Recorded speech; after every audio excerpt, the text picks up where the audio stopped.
ನಮ್ಮ ಆಲೋಚನೆಗಳು ನಮ್ಮ ಜೀವನವನ್ನೇ ರೂಪಿಸುತ್ತವೆ ಅಂತ ನಾವೆಲ್ಲ ಕೇಳಿದ್ದೇವೆ ಅಲ್ವಾ? ಆದ್ರೆ ಮನಸ್ಸಿನಲ್ಲಿ ಆಳವಾಗಿ ಬೇರೂರಿರೋ ಆ ನೆಗೆಟಿವ್ ಯೋಚನೆಗಳನ್ನ ಬದಲಾಯಿಸೋದು ಹೇಗೆ ಅಂತ ಎಂದಾದ್ರೂ ಯೋಚಿಸಿದ್ದೀರಾ? ಕೆ.ಸಿ. ಟ್ರೀಟ್ ಅವರ ರಿನ್ಯೂಯಿಂಗ್ ದ ಮೈಂಡ್ ಅನ್ನೋ ಪುಸ್ತಕ ಇದಕ್ಕೊಂದು ದಾರಿ ತೋರಿಸುತ್ತೆ. ಬನ್ನಿ ಈ ವಿಶ್ಲೇಷಣೆಯಲ್ಲಿ ಇದ್ರ ಬಗ್ಗೆ ಇನ್ನೂ ಹೆಚ್ಚು ತಿಳಿದುಕೊಳ್ಳೋಣ. ಛೆ, ಮತ್ತೆ ಸೋತೆ. ಈ ಒಂದು ವಾಕ್ಯ ಇದು ಈ ಪುಸ್ತಕದ ಲೇಖಕರ ಜೀವನದ ಅತ್ಯಂತ ಕೆಳಮಟ್ಟದ ಕ್ಷಣವಾಗಿತ್ತು. ಸರಿಯಾಗಿ ಈ ಒಂದು ಹತಾಶೆಯ ಕೂಗಿನಿಂದಲೇ ಅವರ ಬದಲಾವಣೆಯ ಕಥೆ ಶುರುವಾಗುತ್ತೆ. ಹೌದು, ಈ ಅದ್ಭುತ ಪರಿವರ್ತನೆಯ ಕಥೆ ಪಾಸ್ಟರ್ ಕೆ.ಸಿ. ಟ್ರೀಟ್ ಅವರ ರಿನ್ಯೂವಿಂಗ್ ದ ಮೈಂಡ್ ಪುಸ್ತಕದಿಂದ ಬಂದಿದೆ.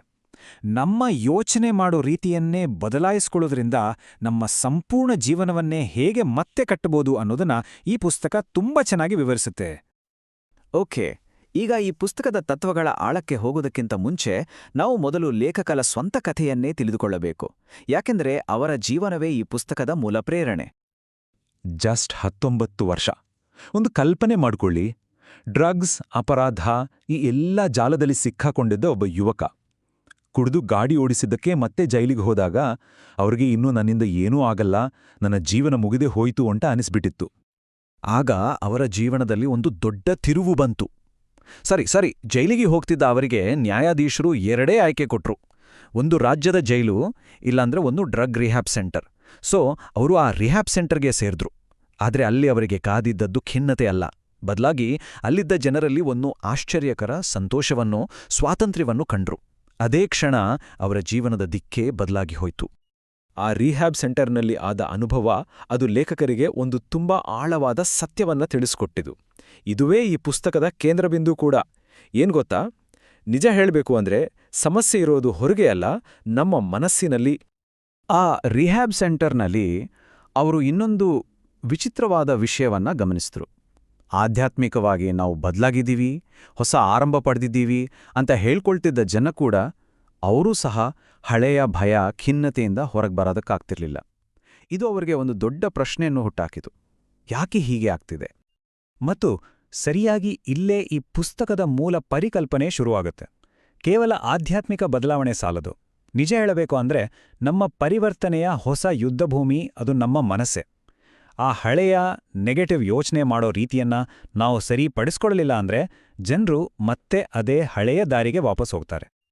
ಹಾಗಾದ್ರೆ ಈ ಮನಸ್ಸನ್ನ ನವೀಕರಿಸುವುದು ಹೇಗೆ? ಅದರ ಮೊದಲ ಹೆಜ್ಜೆ ಏನು? ನಾವು ಜೀವನವನ್ನ ನೋಡುವ 2 ಮೂಲಭೂತ ದೃಷ್ಟಿಕೋನಗಳನ್ನ ಅರ್ಥ ಮಾಡಿಕೊಡೋದು ಅದೇ ಮೊದಲ ಹೆಜ್ಜೆ. ಸೊ ಈ ಪುಸ್ತಕ 2 ತುಂಬಾ ವ್ಯತ್ಯಾಸವಾದ ಮನಸ್ಥಿತಿಗಳ ಬಗ್ಗೆ ಮಾತಾಡುತ್ತೆ. ಇದನ್ನು ಕೇಳೋಕೆ ತುಂಬಾ ಇಂಟ್ರೆಸ್ಟಿಂಗ್ ಆಗಿದೆ. ಒಂದ್ ಕಡೆ ಸರ್ವೈವಲ್ ಮೆಂಟಾಲಿಟಿ ಅಂತ, ಅಂದ್ರೆ ಹೇಗೋ ಒಂದು ರೀತಿ ಬದುಕುಳಿದ್ರೆ ಸಾಕು, ಸಮಸ್ಯೆಗಳಿಂದ ಪಾರಾಗಿದ್ರೆ ಸಾಕು ಅಂತ ದಿನ ದೂಡೋದು. ಇನ್ನೊಂದು ಕಡೆ ಅಬಂಡೆಂಟ್ ಲೈಫ್, ಅಂದ್ರೆ ಸಮೃದ್ಧಿಯ ಜೀವನ, ನಿರಂತರ ಬೆಳವಣಿಗೆ, ಸುಧಾರಣೆ ಮಾಡ್ಕೊಳ್ಳೋದು. ಆದ್ರೆ ದುರದೃಷ್ಟವಶಾತ್ ಹೆಚ್ಚಿನ ಜನ ಆ ಮೊದಲ ಮನಸ್ಥಿತಿಯಲ್ಲೇ ಸಿಲುಕಿ ಹಾಕೊಂಡಿರ್ತಾರೆ.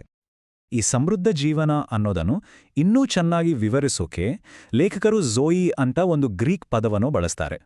ಇದರ ಅರ್ಥ ಕೇವಲ ಉಸಿರಾಡೋದಲ್ಲ, ಬದಲಾಗಿ ದೇವರ ರೀತಿಯ ಒಂದು ಸಂಪೂರ್ಣ ಶಕ್ತಿಯುತವಾದ ಜೀವನ ಅಂತ. ಆದ್ರೆ ಈ ಸಮೃದ್ಧ ಮನಸ್ಥಿತಿ ಅಂದ್ರೆ ಸ್ವಾರ್ಥ ಅಂತ ಅನ್ಸ್ಬೋದು ಅಲ್ವಾ? ಖಂಡಿತ ಇಲ್ಲ. ಪುಸ್ತಕದ ಪ್ರಕಾರ ಈ ಮನಸ್ಥಿತಿ ಇರೋದು ಕೇವಲ ನಮಗಾಗಿ ಅಲ್ಲ, ಬದಲಾಗಿ ಇತರರ ಜೀವನದಲ್ಲಿ ಒಂದು ದೊಡ್ಡ ಬದಲಾವಣೆ ತರೋಕೆ ಬೇಕಾದ ಶಕ್ತಿಯನ್ನು ಇದು ನಮ್ಗೆ ಕೊಡುತ್ತೆ. ಹಾಗೆ ಅಂತಹ ಒಂದು ಸಮೃದ್ಧ ಜೀವನ ನಡೆಸೋಕೆ ಅಡ್ಡಿಯಾಗೋದಾದ್ರೂ ಏನು? ಈಗ ಪುಸ್ತಕ 2ನೇ ಮುಖ್ಯ ತತ್ವದ ಕಡೆಗೆ ಬರುತ್ತೆ. ಎಲ್ಲವೂ ಕೂಡ ನಾವು ದೇವರನ್ನು ಹೇಗೆ ನೋಡ್ತೀವಿ ಅನ್ನೋದ್ರ ಮೇಲೆ ನಿಂತಿರುತ್ತೆ. ಈ ಉಲ್ಲೇಖ ಒಂದು ಬಲವಾದ ಸತ್ಯವನ್ನು ಹೇಳುತ್ತೆ. ಒಬ್ಬ ಮನುಷ್ಯನು ತನ್ನ ಹೃದಯದಲ್ಲಿ ಹೇಗೆ ಯೋಚಿಸುತ್ತಾನೋ ಹಾಗೆಯೇ ಅವನೇ ಇರುತ್ತಾನೆ. ಅಂದ್ರೆ ನಮ್ಮ ಆಳವಾದ ನಂಬಿಕೆಗಳೇ ನಾವು ಯಾರು ಅನ್ನೋದನ್ನು ನಿರ್ಧರಿಸುತ್ತವೆ.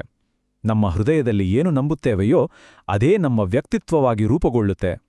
ಪುಸ್ತಕದ ಪ್ರಕಾರ ಹೆಚ್ಚಿನ ಜನ ದೇವರ ಬಗ್ಗೆ ಕೆಲವು ತಪ್ಪು ಕಲ್ಪನೆಗಳನ್ನು ಇಟ್ಕೊಂಡಿರ್ತಾರೆ, ಮತ್ತು ಇದೇ ಅವರನ್ನು ಮುಂದೆ ಹೋಗೋಕೆ ಬಿಡದಂಗೆ ಕಟ್ಟಿಹಾಕುತ್ತೆ. ದೇವ್ರು ಕೋಪಿಷ್ಟ, ಶಿಕ್ಷೆ ಕೊಡುವರು ಅಂತ ಭಾವಿಸಿದಾಗ ಜೀವನದುದ್ದಕ್ಕೂ ಭಯ, ಟೀಕೆ ಇದೇ ತುಂಬಿಕೊಳ್ಳುತ್ತೆ. ಹಾಗಾದ್ರೆ ಈ ನಕಾರಾತ್ಮಕ ಕಲ್ಪನೆಗಳಿಂದ ಹೊರಗೆ ಬರುವುದು ಹೇಗೆ?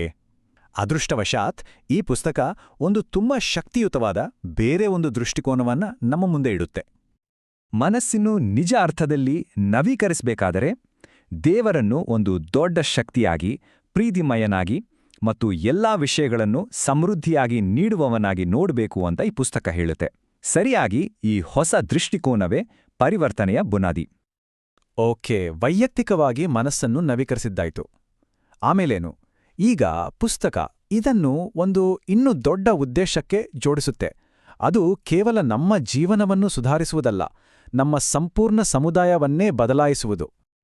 ಇದನ್ನು ವಿವರಿಸೋಕೆ ಲೇಖಕರು ಡಾಕ್ಸಾ ಅಂತ ಇನ್ನೊಂದು ಗ್ರೀಕ್ ಪದವನ್ನು ಬಳಸ್ತಾರೆ. ಇದರ ಅರ್ಥ ಕೇವಲ ವೈಭವ ಅಲ್ಲ, ಬದಲಾಗಿ ಜಗತ್ತಿನಲ್ಲಿ ಪ್ರಕಾಶಮಾನವಾಗಿ ಪರಿಣಾಮಕಾರಿಯಾಗಿ ಕೆಲಸ ಮಾಡೋ ಒಂದು ಶಕ್ತಿ. ಇದು ಒಂದು ವೈಭವಯುತ ಸಮುದಾಯದ ಚಿತ್ರಣವನ್ನು ಕೊಡುತ್ತೆ.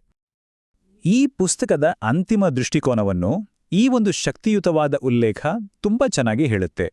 ನಾವು ಗ್ರಹವನ್ನು ಬದಲಾಯಿಸುತ್ತಿದ್ದೇವೆ, ಯಾವುದರಿಂದಲೂ ತಪ್ಪಿಸಿಕೊಳ್ಳುತ್ತಿಲ್ಲ. ನಾವು ಸೈತಾನನ್ನು ಸೋಲಿಸುತ್ತಿರುವುದರಿಂದ ಅವನೇ ತಪ್ಪಿಸಿಕೊಳ್ಳೋಕೆ ಪ್ರಯತ್ನ ಪಡುತ್ತಿದ್ದಾನೆ ಅಂತ. ಅಂದ್ರೆ ಇದು ಸಮಸ್ಯೆಗಳಿಂದ ಓಡಿಹೋಗುವ ಸಮುದಾಯವಲ್ಲ, ಬದಲಾಗಿ ಜಗತ್ತನ್ನೇ ಬದಲಾಯಿಸೋ ಗುರಿ ಇಟ್ಟುಕೊಂಡಿರೋ ಒಂದು ಸಶಕ್ತ ಸಮುದಾಯದ ಚಿತ್ರಣ. ಹಾಗಾದ್ರೆ ಈ ಎಲ್ಲ ವಿಶ್ಲೇಷಣೆಯಿಂದ ನಾವು ಏನು ಕಲಿಯಬಹುದು? ಬಹುಶಃ ನಮ್ಮ ಜೀವನದ ನಿಜವಾದ ಕೀರಿಕೈ ಹೊರಗಿನ ಸಂದರ್ಭಗಳಲ್ಲಿ ಇಲ್ಲ. ಹಾಗಾದ್ರೆ ಒಂದು ಜೀವನನ್ನೇ ಬದಲಾಯಿಸೋ ಆ ಅದ್ಭುತ ಶಕ್ತಿ ನಿಜವಾಗಿಯೂ ನಮ್ಮ ಮನಸ್ಸಿನಲ್ಲೇ ಇದ್ರೆ ಹೇಗೆ? ಒಂದ್ಸಲ ಯೋಚನೆ ಮಾಡಿ.